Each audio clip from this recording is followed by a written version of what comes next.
The largest crappie I ever caught in my life came from Mississippi, came from a real famous place. Now, we're not coming to you from that place this week, but we're very nearby and we're going crappie fishing, my favorite thing to do. Glad you're along with us. The next half hour is going to be a blast. Fox Sports Outdoors is on the air right now. You're watching the only program with weekly fishing reports and real-time outdoor news from the Southeast region. This is Fox Sports Outdoors. Hi everyone, you're in for a real treat, and so am I on this week's episode. We're coming to you from the famous crappie I-55 corridor of Mississippi. Come on down here, let me show you something. I've got the NITRO Z20 already launched, and when you see this around my neck and you see those 4 long loose crappie rods and you see those rod holders up there, you know one thing, we're in for some slabs on this week's episode. I am always thrilled to get to come to this place. We're coming to you from beautiful Sardis Lake. It's located just outside the town of Batesville, Mississippi, between Jackson, Mississippi and Memphis, Tennessee. It's one of a series of U.S. Corps of Engineer lakes right up and down the I-55 corridor, and they're all loaded with crappie, and some of them are big. We're going to go out in search of them this week on beautiful Sardis Lake. And while we're doing that, we're taking you around the region for this week's fishing reports from our expert team of insider reporters from lakes, rivers, and bays right near you, both saltwater and freshwater. This is going to be a lot of fun. I'm going to plan on doing some long lining on this week's show, and I'll explain to you what that means and how effective it is for crappie, especially when you haven't seen a lake like I have not seen this one, and I don't really know much about it right now, but we're going to go scout it out together. It's going to be a lot of fun. Right now, let's get things started back at the FSN studios with your weekend planner. Hi, and thanks for joining us. It appears both days of the weekend will offer good fishing conditions. The Salooner tables are predicting peak game fish activity in the early morning on both days, starting around 4:12 on Saturday and 5:15 on Sunday morning. Late afternoon action kicks off at 4:50 on Saturday and 5:51 on Sunday. So plan to be on the water either early or late in the afternoon for the best action. Expect the sun to rise at 6:21 and set at 8:35. And evenings will feature a moon that is 31% visible. Stay with us, we've got fishing reports from across the area on the way. Plus, the biggest name in bass fishing, Kevin Van Dam, stops by to answer your Ask the Pro question. Back in a bit. Fox Sports Outdoors is brought to you by Lew's. Feel the difference. Gene LaRue and Bobby Garland. The best in bass and crappie lures, heads to tails. Glacier Glove. Stay outdoors longer with our gloves, hats, and shades. Gulf Shores and Orange Beach. Request our free 2019 fishing guide at orangebeach.com. This is just a good solid fish. That's a pound and 3/4, something like that.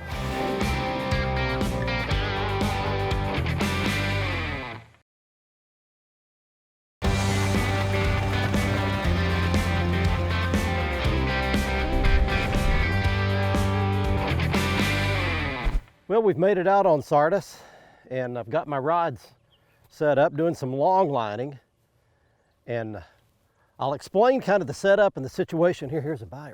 That didn't take very long. Is it a fish? Yep, it's fish. Sometimes it's hard to tell when you got a 14-foot rod. Not a big one, but just a decent fish to get things started. Come up. There we go. All right, there's just a Sardis keeper right there. That would be a solid 11-inch or so keeper right there. Not a big one for the I-55 corridor by any stretch, but let me explain a little bit about Sardis. Sardis is about 100,000 surface acre big lake at normal pool level, at summer pool, which means when it's full. In the winter, they draw this lake way down to about 1/10 of that. And actually about 10,000 surface acres in the winter because they're getting ready for the spring rains. It's flood control lake, Corps of Engineers, as all these I-55 lakes here in Mississippi are. And then in the spring, it fills up, and right now, headed into little bit later in the year, this thing is above normal pool level. In fact, it's about 25 feet above. So huge fluctuations in this lake. And the crappie I'm finding seem to be in that gap in between the flooded brush and the creek channel. So here's another bite right here. Got another one. All right, there's something working here. But again, he would be another keeper if we were keeping him. There you go.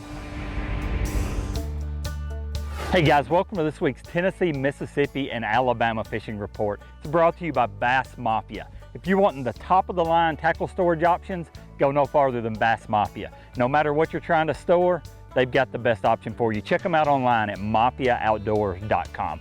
You know, in the Tennessee, Mississippi, and Alabama region, I don't care what the calendar says, it's summertime. It is hot, hot, hot. Humid, but let me tell you what else is hot. The fishing's pretty hot right now too.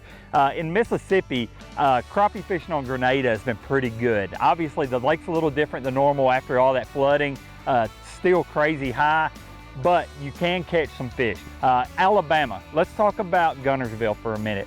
The fish have made a mass exodus out to the outside grass, out to the offshore river ledges. The big swim bait bite, the Carolina rig bite's been really good on soft plastic.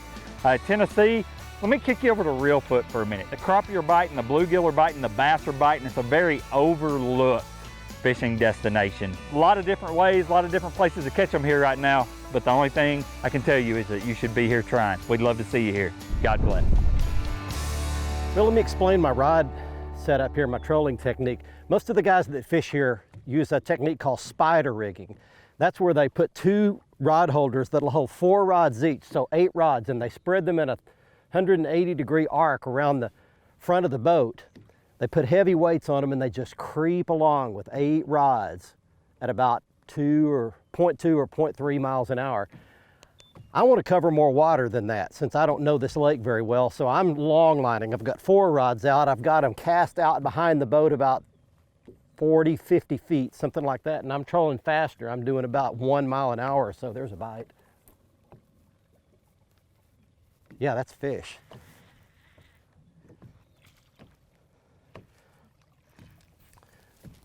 All right, let me get him in here. Got my long handle net. There we go. All right, there's a decent fish for you. That's more representative of what you catch at Sardis. Let me tell you this. Sardis is one of really about 7 lakes up and down the I-55 corridor. The one that's famous for the biggest crappie, of course, is Grenada. Grenada just, I caught a crappie there 2 years ago that was nearly 3 pounds and nobody even looked a second time at it. They catch them 4 pounds there. But for Sardis, this is just a good solid fish. That's 1 pound and 3/4, something like that. Fat belly eating shad out there. If we were keeping them, that would sure go in the live well, but we're not today.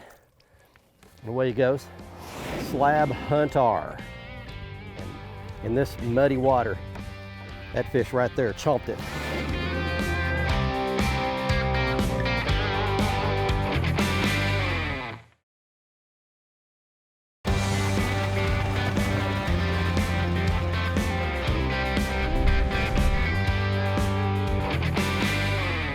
Bite, bite, bite. And fish. All right.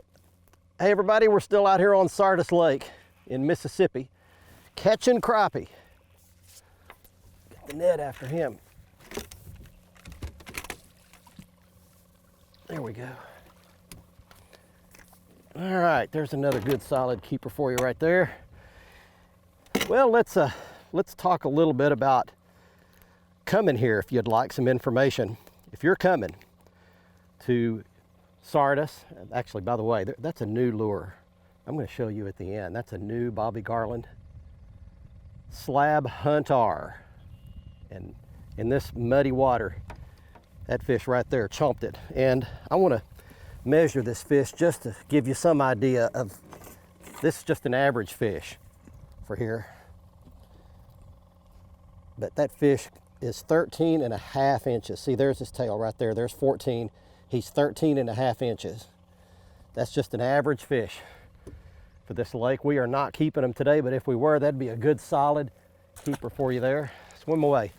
So if you're coming here, you can keep 15 per person per day in the 4 Corps of Engineer lakes here along the I-55 corridor. Arkabutla, Enid, Sardis, and Grenada. Those 4 lakes. It's 15 per person per day and no more than 40 in a boat, all over 12 inches long. Not just 12, they've got to be over 12 inches long. If you want to book a guide trip here, Terry Bird is your guy, and he grew up here, has been fishing here all of his life. Guides here, not only here, but on Grenada and Enid, here at Sardis. He guides on all these lakes around here.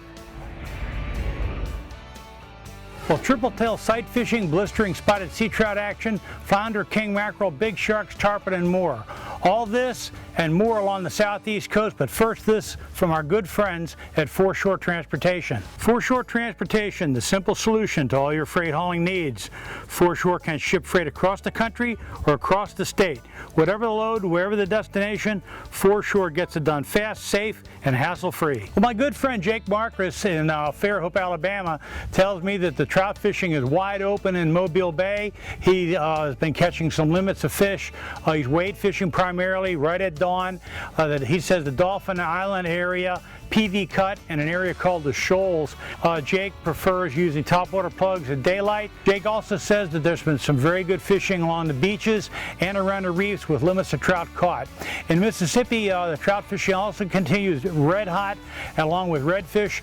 Target the grass beds around Horn Island and Round Island. There's also some triple tail around. Look for the buoys and channel markers. Gulp jigs work very well on them. In Georgia, Captain Tim Cutting says triple tail and trout and flounder fishing have been good. Sight fishing for triple tail is excellent. Once the sun gets up, he's getting shots at about 20 fish a day. Most of those fish are small, but there's always a few in there that are good fish to keep. Flounder fishing inshore has been good, and the bait schools are thick. Menhaden bait pods are all up and down the beach, which is creating really excellent fishing for big bull shark to 100 pounds and tarpon too. Well, that's it for the southeast coast. Lots going on. Get out in the water and take a youngster with you when you go. Buck Sports Outdoors is brought to you by MotorGuide's wireless and easy-to-use XI3. Waypoint Marine, the Gulf Coast's leading saltwater boating specialist. Strike King, Taiwan On. NITRO Performance Fishing Boats, because champions aren't born, they're made. It's like in all fishing, if you just pay attention a little bit to what's going on around you and what's happening when you get a bite.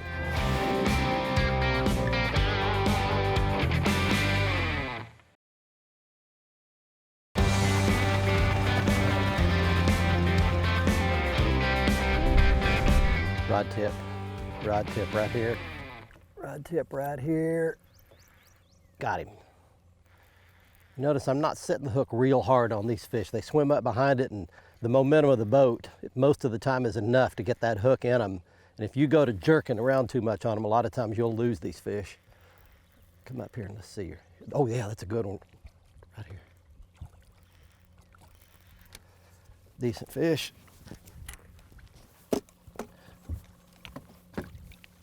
There we go. Yeah. You know, it's like in all fishing, if you just pay attention a little bit to what's going on around you and what's happening when you get a bite, you can learn a lot about what you're doing. Look how wide that fish is, how fat he is. That's a real healthy fish right there. All right. I'm learning something. Again, first trip here. And so I'm having to learn the lake, but what I'm learning is anytime I get around balls of bait fish, schools of shad, or bushes that come up off the bottom but are still about 8 feet below the surface. With the Lowrance HDS Live and the new active imaging, I can shoot that beam off to the side on my side image a lot further, a lot higher resolution, and see a lot more than we've ever been able to see before on a side image. And at the speed I'm going, about a mile an hour, and I've got these two 1/24th ounce Bobby Garland Moglo jig heads on. That's just the right kind of weight to pull those baits right across those bushes and right through those balls of shad. And that's what seems to be working to catch these fish. Really neat deal, but you've got to pay attention. Watch what's going on. Don't just catch something and just keep on fishing. Think, what was that fish doing? Where was he? Hey folks, it's time for your Carolinas report. This week brought to you by the Crazy Sister Marina, located on the Marsh Walk in Merle's Inlet. We're the leader in water sports. We have been for years. Contact crazysister.com for more information. South Carolina, we've got the Star event. It's a CCA organizations tournament where somebody is going to win a $45,000 boat package. All it takes is going to ccasouthcarolina.org. And I'll tell you what, we'll talk about flounder fishing right now. Getting away from the redfish, the nearshore reefs. Now we're starting to get into that time where the bigger fish are going to start loading up on those nearshore reefs. You saw Barry and I a couple years ago out, 35 to 60 foot of water. Carolina rigs, jigs, artificials work great, live bait is good. This has been your Carolinas report, brought to you by Crazy Sister Marina. Remember, fish smarter, not harder, and keep your chaos organized. Looks like that's a bite. It's pulling back a little bit. Let's see. Yep, fish. Boy, they bite it easy sometimes.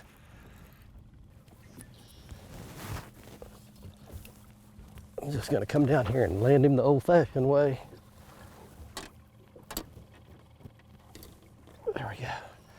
All right, there's skinny fish. That one needs to get out here and eat some more shad. Hey, I wanna mention something about crappie.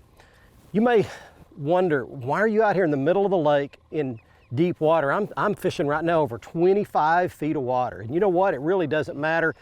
I've caught fish today anywhere from 10 feet all the way out to 25 because I'm fishing the upper level of the water column. You see, a crappie's eyes are situated on top of their head. They look up, they feed up. A crappie will hardly ever nose down to get a bait. So if your lure is under the fish, chances are you're not going to get a bite. So what I'm trying to do is vary my speed and stay out here and watch the bait fish. And I'm trying to keep my bait about 8 feet under the surface because most of the bait that I'm seeing on my graph is about 10 to 12 feet down. So I'm assuming that the crappie are somewhere at that level. They're going to be looking up, and I want to keep my bait above the fish. So that's what I'm doing. I'm speeding up until I can basically clear my lure over the tops of those schools of bait fish. It seems to be working. Crappie feed up, keep your bait above the fish.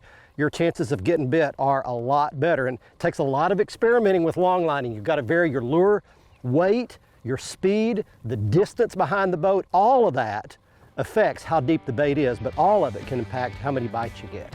Back he goes.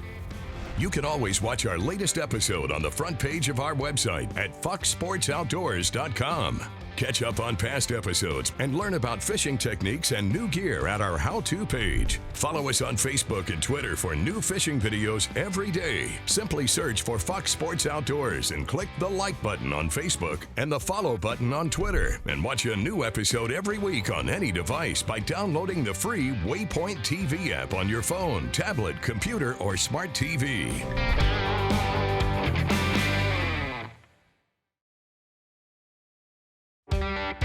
Fox Sports Outdoors is brought to you by Mercury, Go Boldly, Lowrance, America's #1 fish finder, Balls Out, made in the USA, heavy-duty mounts for your fish finders.